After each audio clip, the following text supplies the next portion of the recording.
Eu agradeço a oportunidade e o convite de falar de um tema que é tão importante e de extremamente necessário para todos que estão aqui.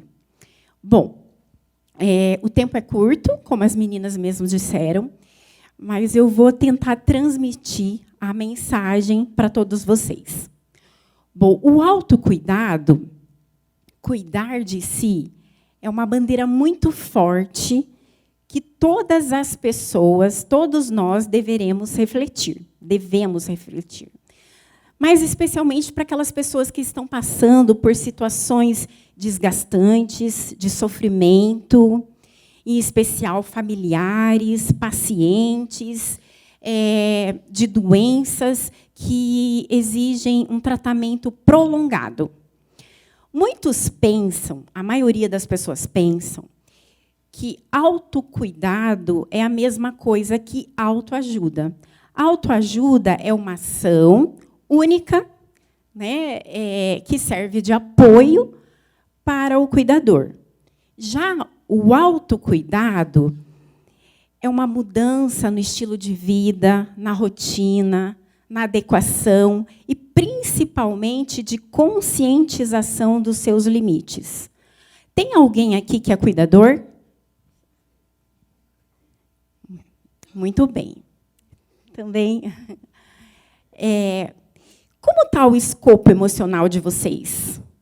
Como é que vocês se sentem? Como é que vocês estão refletindo sobre esse cuidado com o outro? Porque, para que a gente possa cuidar do outro, para que eu possa oferecer o meu melhor para o meu paciente, eu preciso estar bem comigo mesma. Não é verdade? E como é que eu faço para estar bem comigo mesma? De que forma, né? Nós temos várias frentes para estar bem. E uma delas é o autoconhecimento. Mas para que eu tenha autoconhecimento sobre... O que é autoconhecimento? É conhecer sobre si mesma. E, às vezes, a gente passa pela vida e não se pergunta: o que eu gosto de fazer? O que eu gostaria de fazer? E eu pergunto para vocês, né? Será que a gente se nutre desse autoconhecimento? Então, além da conscientização dos nossos limites, olhar para dentro de si e fazer essa pergunta: como é que eu estou para oferecer esse cuidado, para oferecer o meu melhor para o outro? Então, eu trouxe a minha colinha aqui, tá? Além se a gente for falar, né, do que é o autocuidado, a gente também pode falar do cuidador, que muitas vezes ele, devido à circunstância, devido ao familiar, ele foi... As pessoas elas podem decidir quem será o cuidador desse familiar. Muitas vezes é imposto devido à circunstância. A gente acaba sendo escolhido para cuidar, né? E o que acontece com esse cuidador? Muitas vezes ninguém pergunta como você está, você precisa de alguma coisa. Esse cuidador ele acaba sendo um sofredor fantasma, né? Mas como é que eu posso cuidar? Como é que eu posso oferecer o meu cuidado? Como é que o meu irmão, a minha irmã ou algum parente me classificou como esse cuidador? Eu vou dizer, não vou cuidar. Mas eu posso me perguntar, eu tenho toda essa energia, eu tenho toda essa capacidade emocional, esse suprimento emocional para doar para o outro? Agora, mais tarde, na palestra, com o Dr. Cabreira, ele dizia como é importante a gente se doar para o outro, como é importante nós envelhecermos, e a sensação do envelhecimento, quando a gente doa, a gente ganha, foi assim que ele disse. É muito importante, mas é também importante a gente ter limite, a gente saber dosar, a gente ter equilíbrio sobre o que a gente está doando. Em geral, não é uma vivência que a gente está acostumado a viver. É muito simples para quem é da área da saúde, né? Mas a gente não sabe os termos, a gente não conhece os termos, a gente não sabe identificar a cor da pele do paciente. A gente fica em dúvida, nós cuidadores, a gente fica em dúvida se é esse o remédio que precisa ser dado agora. Olha o tamanho da responsabilidade.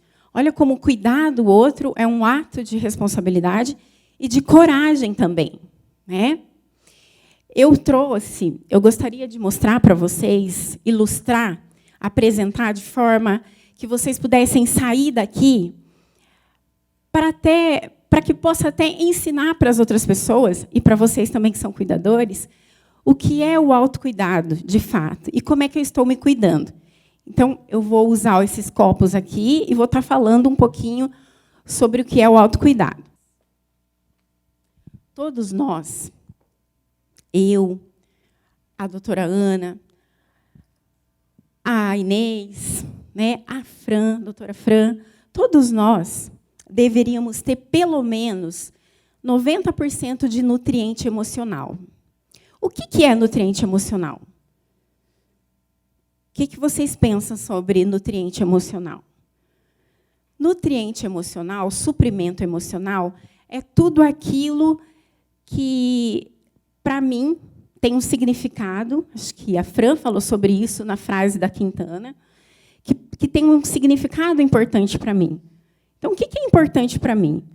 Eu gosto de ler, eu gosto de fazer atividade física, eu gosto de cuidar dos meus pacientes, eu gosto de estudar. Isso tudo é suprimento emocional. Tudo aquilo que tem um significado para você é suprimento emocional. Então, vamos lá. Todos nós deveríamos ter. Eu vou colocar aqui mais ou menos 80%. 80% a 90%. Quem que está assim? Quem será que está cheio? Nutrido? Bem nutrido? Tem alguém que está assim aqui na plateia? E o que acontece quando eu sou cuidador? Eu vou doar o meu suprimento emocional para o outro. Mas a primeira coisa eu tenho que perguntar, que aí é o autoconhecimento, é a consciência dos meus limites. Eu tenho nutriente emocional? Eu posso dar para você? Eu posso oferecer para você? Eu posso emprestar aquilo que é meu para você? Muitas vezes, o cuidador, ele não pensa. Quem aqui já viajou de avião? Acho que todos, né? Muito bem. Quando a gente entra no avião, a aeromoça diz o seguinte: em caso de despressurização, falta de oxigênio, colocar a máscara primeiro em você para depois pôr no outro. O que a gente faz? Parece que a gente coloca no outro, porque a gente tem esse instinto de cuidador ativado. E, muitas vezes, a gente não presta atenção nisso. Ah, mas, Patrícia, eu não posso reclamar disso. Eu me posicionei nesse lugar. O meu parente, o meu irmão, a minha mãe pediu para eu cuidasse desse ente querido. Então, eu não posso pensar em mim. Sim, deve pensar. Porque você pensando, você vai estar reforçando o cuidado do teu paciente, daquele que você está cuidando. Entende? Bom, então vamos voltar aqui para a técnica do copo.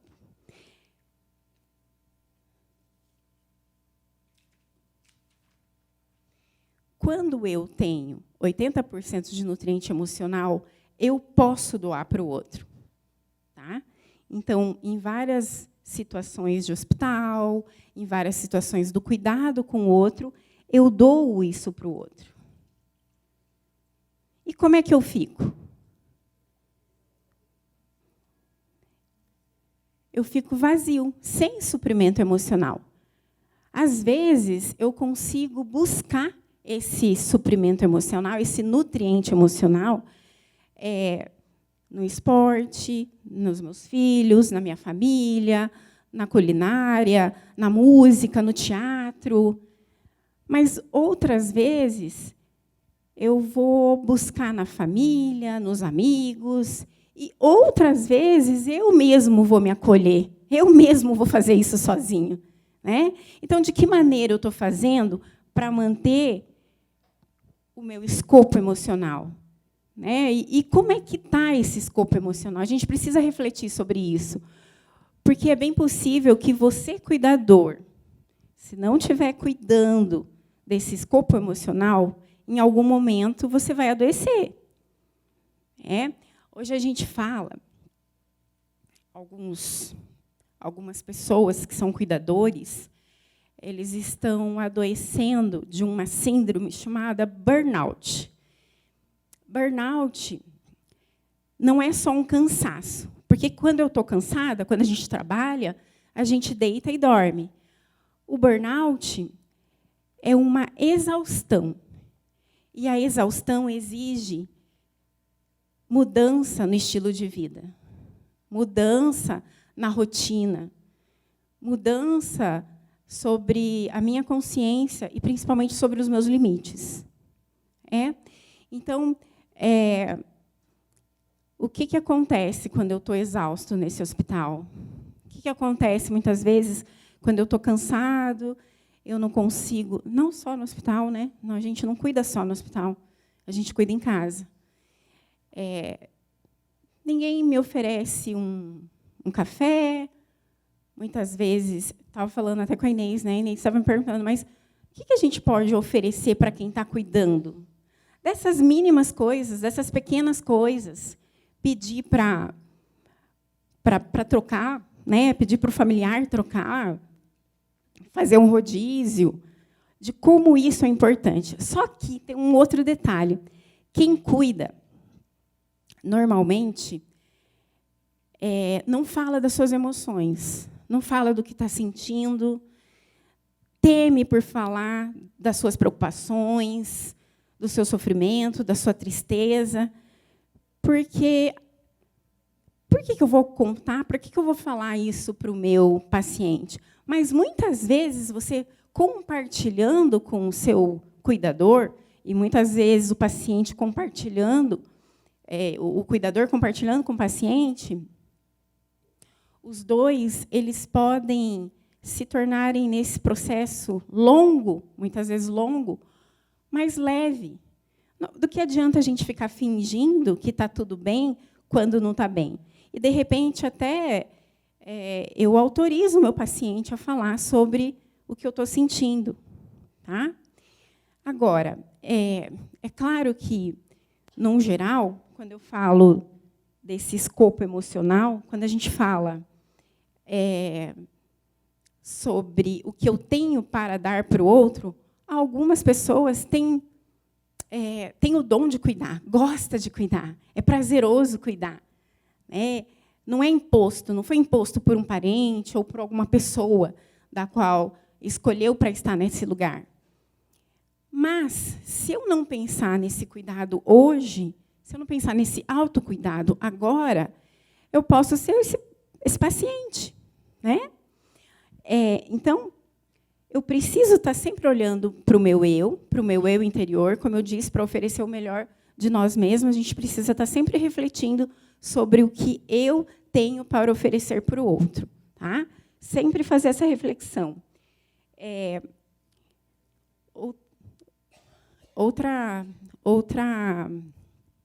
Outro exemplo que muitas pessoas, pacientes, trazem para a clínica, né, quando fala do cuidador, como que eu vou fazer, como é que eu vou estar bem se tudo recai sobre mim?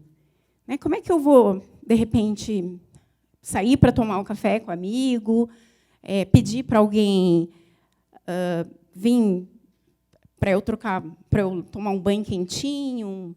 Como é que eu vou fazer isso? Eu vou precisar de ajuda. Eu também vou precisar de ajuda. Então, eu também vou buscar alguém que possa me ajudar nesse período. A gente também sabe que o cuidador, nesse período, nessa trajetória de sofrimento, muitas vezes ele não entende as informações do médico. Ele não sabe o que está dizendo. E, às vezes, para agradar o seu paciente, ele fala, não, eu entendi, e não entendeu. Né? Então, olha o tamanho da responsabilidade que é cuidar do outro. Pode ser que essa sobrecarga, né, essa vivência que muitos nós não temos sobre a consciência, ela acabe, de alguma forma, diminuindo o suprimento emocional que eu tenho. Muitas vezes eu olho para o meu combustível, para a minha reserva, e eu não tenho esse combustível. Então, eu preciso parar e pensar, poxa, talvez seja a hora de ser cuidado, de me dar esse tempo para ser cuidado, de buscar ser cuidado, porque também nós precisamos estar sendo cuidados. Eu gostaria de perguntar para vocês, quem daqui se sente cuidado? Quem daqui se cuida? Todos nós, né? Alguns têm menos, outros têm mais, outros recebem de familiares, outros recebem de si próprio, ou daquelas atividades prazerosas, significativas que eu falei sobre como eu busco esse cuidado, como eu busco ser cuidado, como é que eu busco esse nutriente emocional? Através de atividades significativas, num contexto em que vocês gostem, né, do que vocês puderem escolher. Agora, quanto tempo eu posso ter, quanto tempo eu gostaria de ter para poder ter essas atividades? O mínimo é dessas coisas pequenas mesmo que a gente pode fazer, que vai ajudar a manter o nosso escopo emocional. Não é a qualidade disso, né? É o lazer, é a leitura, enfim, várias coisas que eu já disse aqui que nutre o meu escopo emocional. Então, fica aqui para vocês, como está o escopo emocional de vocês? Como é que está o eu de vocês? Como é que vocês estão sentindo? E será que vocês sabem, vocês têm conhecimento do que vocês precisam para se abastecer? Para abastecer, para manter essa reserva? Eu posso doar, sim, mas eu tenho que ter limite, consciência do que eu estou doando para o outro. Eu posso doar, sim, para o meu paciente, mas eu preciso também pensar em mim. Ok? Alguma dúvida? Falei muito rápido? Foi clara?